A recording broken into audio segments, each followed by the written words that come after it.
He's made us laugh, he's made us cry, often from laughing. Now Ted Danson wants us to do something for him, help prevent what he describes as an impending environmental crisis by saving the oceans. He's perhaps best known as everyone's favorite bartender, Sam Malone. That makes you 38. Must have fought in Vietnam. Oh, yeah. What was it like? Gross. Yeah, that's what they say. War is gross. More recently, he solves crime on CSI as investigator D.B. Russell. But for decades, Ted Danson has played a much more serious role as one of the world's leading ocean conservationists. In 1987, he helped create what would become Oceana, an international organization that's looking to save the oceans from a looming crisis. According to Danson, we're destroying them at a staggering rate. He's committed to engaging big business and politicians and soliciting for donations to protect marine life. For Danson, it's a passion that's rooted in his youth. I grew up in Arizona. My father was an archaeologist and an anthropologist, and I was surrounded by scientists because he was the director of a museum as well. So even though I was out playing with my friends and paying no attention, there probably seeped down this sense of you need to be a good steward of what you've been given. It's not just about you, it's about taking care of what you've been given in life. And then growing up in Arizona, going to the Southern California, to the beaches was like, heaven on earth. So that was partly it. Then I moved to a neighborhood in Santa Monica that was in the middle of a fight to keep Occidental Petroleum from drilling oil wells, slant drilling into the bay. And I joined that, and we won, and I became friends with this environmental lawyer, and really naively, that and my children were asking me questions. Why can't we go swimming in the ocean today? There's a sign that says, ocean closed, how can that be? So I kind of naively got involved, and we started an organization. It was almost like my father has a barn, let's put on a play. It was that naive. And yet it became very respected in Washington and LA, and then about 12 years ago it merged with Oceana, which was a brand new international ocean advocacy group, which is now the largest in the world. And I'm on the board of directors, and I think partly I was blessed to be surrounded by these incredibly bright men and women, these scientists, these marine biologists, lawyers. And the more I learned, the more fascinated I became. I'm not an expert. I'm the actor who stands outside the tent and says, thank you for watching. Cheers. Please come meet this amazing marine biologist that has something important to say. There are many different aspects to this subject, obviously. Yes. What's at the top of the list today? When you talk to people about the oceans, when you invite them into the tent, what do you want them to know? Overfishing. There are a lot of threats to the ocean, pollution, but overfishing is the most immediate. The United Nations says 80% of the world's oceans are either fully exploited or overexploited or in collapse. It's reversible, it's fixable. And right now, the reason why talking about overfishing and fishing and managing our fisheries is so important.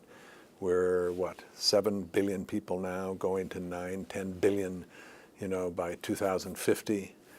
Animal protein is going to be in high demand.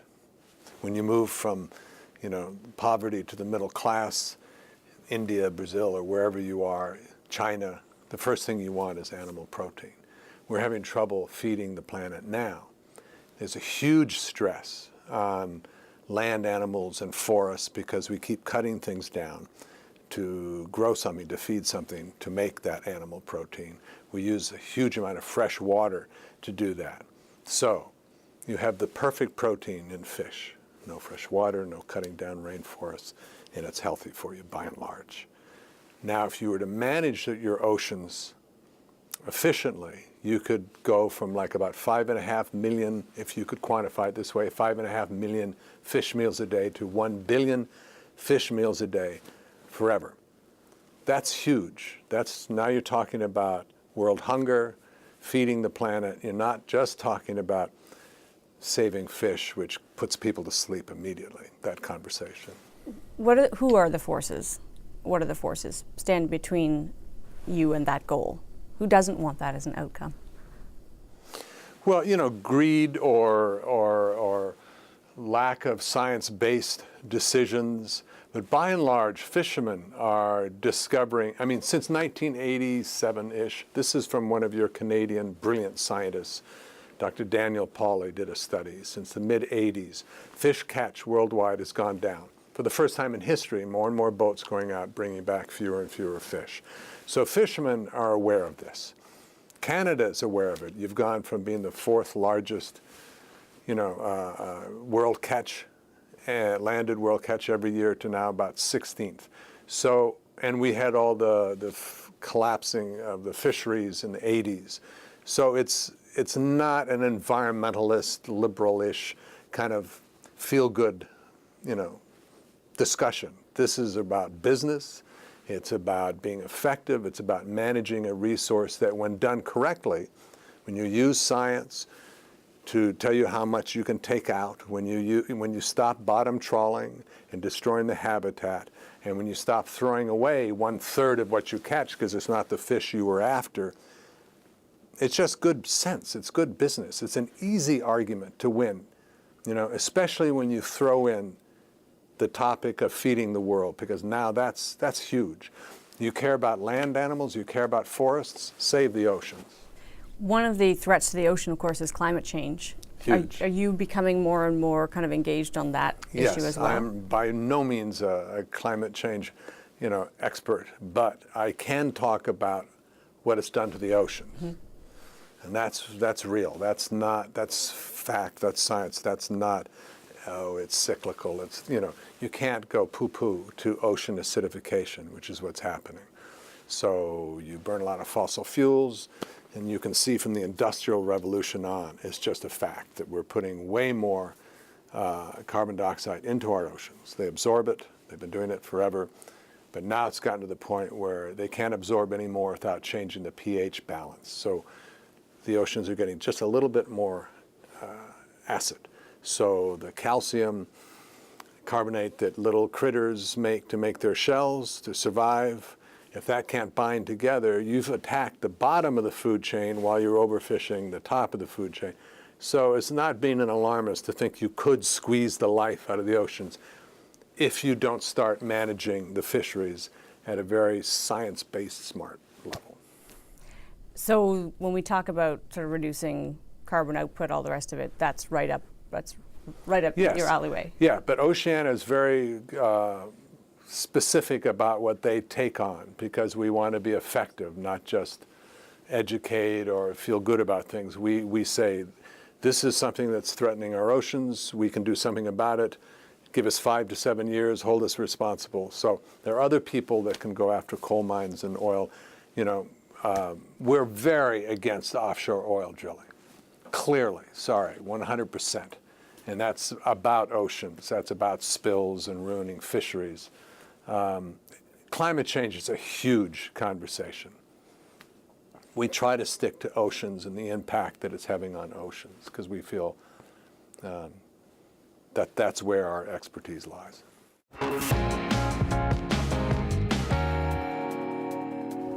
Ted Danson's acting career spans 40 years. It's made him a fixture on television screens for Gen X and Gen Y alike, and given him front row seats to an industry undergoing constant change. Cheers may be his most recognizable success.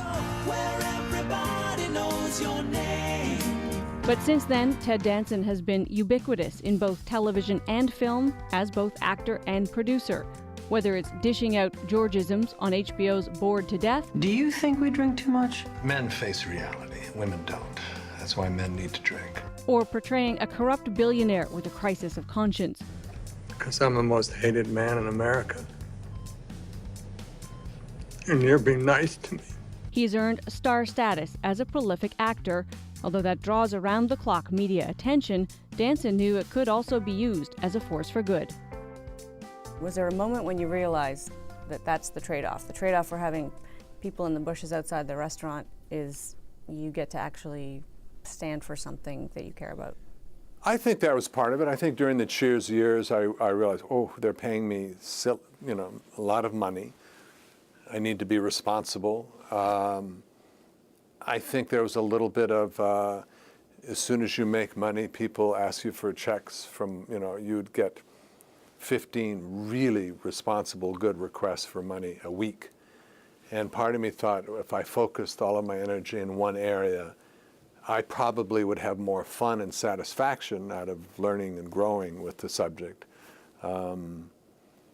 Yeah, but it's really not, that sounds kind of heavy, like responsibility and paying back. I am a firm believer in that if you're not finding joy in the do-gooding that you're doing, if you're tackling difficult subjects with a heavy heart, you probably aren't going to last very long, and you probably won't do much good. You do need a sense of humor, a light heart, and a sense of hope and faith that you can make it better if you're going to tackle hard stuff in the world. And then it's fun. I mean, my little feel-good motto nowadays is, and then you die. So why not? Why not enjoy these incredibly difficult problems and, see how you do when you stack yourself up against them. When you decided to act, you didn't just, wander down to the local theater. You went and got a couple of serious degrees on the subject. And yet you I played didn't really Sam decide Malone. to act until like halfway through Stanford. And boy, did I was not an academic at Stanford. I did nothing. And then I literally followed the attractive girl, asked her for a cup of coffee, and she was going to an audition, so I went, oh, yeah, okay. So, this was not a thoughtful path. It was kind of miraculous that it landed in my lap. Then I did transfer to Carnegie Mellon to study acting, and then I went to New York and studied some more, but yeah. And was it ever ironic to you that that role was about kind of a less than bright guy? Yeah, I think to play something wholeheartedly, it's good. I think you need to be fairly smart to play dumb. I think it helps, Yep. to know where the joke is. Yeah, Cheers was great. You would have people in bars, drunk, watching sports, going, "Hey, Sammy." You'd have, some feminist going, "I hate you, but I love," it had everything because it was so beautifully written, which is really the answer to your question. As an actor, you go where the writing is. And if the writing is beautiful, then you beg, borrow, and steal to get in and be part of it. The business is changing a lot, not to be trite, but the way television is made, the importance of television compared to Right. film. Is it better today than it was? Sure. Cable changed everything because all of a sudden you were not having to talk to the largest group you could possibly talk to, like networks. You have to take care of everybody. So it gets washed down a little bit, what you can say and what you can't say and what subject you tackle. Whereas cable is talking to a smaller audience, but they know that that audience is coming for what they deliver. So that means you have, on HBO, there are no limits to what you can talk about and how you can talk about it, which is like feature films. But it's faster, and now there's more of it. And so there's a huge outlet for those writers that used to write independent films or relationship films or really fun films because they got taken over by the $100 million, blockbuster. By and large, that's a generalization. But TV really has come into its own. And it's afforded a great deal of freedom and control for people of talent and stature, Yep. which is a nice thing. On cable, I just did Fargo, the second season of Fargo, and it's 10 hours to tell, your story, which is astounding, And you don't have to solve each crime each 45 minutes, and you don't even have 2.5 hours or 2 hours like a feature film. You have 10 hours to really, soak into this story, and that's wonderful for a writer. Do you have a role or series that you're most connected to, proud of? I'm a Pollyanna. Whatever I'm working on now Really? is what I really enjoy. But I did love Bored to Death, made me laugh. I thought that was pretty funny. And I really had a great time on Fargo. And CSI, which is totally different kind of animal, was hugely satisfying. So. And there's no sense that at some point you'll stop doing it? I could see working less, but I can't see not working. No, it's too much fun. Too much fun. What's fun about it? When done correctly, which is not every day and always, you are reflecting humanity. You are reflecting the human condition. That's a noble thing to do. I love trying, whatever my personality is, I love knowing what it's like to be you. I want to try that on. I want to see what that is, so that's fun. Yeah. It is a craft that can produce bad things, not necessarily evil things. Poorly done things, or? Things that don't add to the common good. Oh, Lord, yes. Somebody said America is like the most highly entertained and least educated country in the world, almost. It's heading in that direction. Yeah, no, you can numb the brain. You can distract yourself mightily. Not just America, everywhere now. Every screen, computer, iPad, phone can distract you in a way that does not make the world a better place. You want to engage people. That seems like part of whether it's through your philanthropic work or... Well, part of it is you want to interview me because of Cheers or whatever. I find that I learned early on that being a celebrity is a little bit like being a blonde with rather large breasts. Everyone stares at you. Everybody is like doing this. Sorry, we can edit that part. You're like here's a better analogy. Sorry, you're like the 5-year-old. Why a blonde? I don't know. I was. Yeah, forgive me. Can we just pretend Ted didn't say that at all? Probably not. Let's go. Let's go. Yeah, keep it. It's good. Let's go with the 5-year-old analogy. It's surrounded by adults, and if everybody focuses on that 5-year-old, they spin out in 2 seconds flat and go crazy. All that attention that comes to you when you're a celebrity, if you don't make use of it, you go nuts. So I like to go, thank you, and reflect it over here to oceans. So it's also kind of a self-defense mechanism. What's left to do? What's on your list, the bucket list of performance? Find new analogies to tell my story other than blondes. Blondes Yes. What else is? I'm into that. I'm a grandfather. I have 2 granddaughters. I have 4 kids. I am married to the most wonderful woman in the world. I am into dessert. My bucket list is to be grateful every day and to be, that sounds really pathetic, but it's true. My life is so rich that I'm just, stay happy and healthy and enjoy this amazing stuff that's in front of me.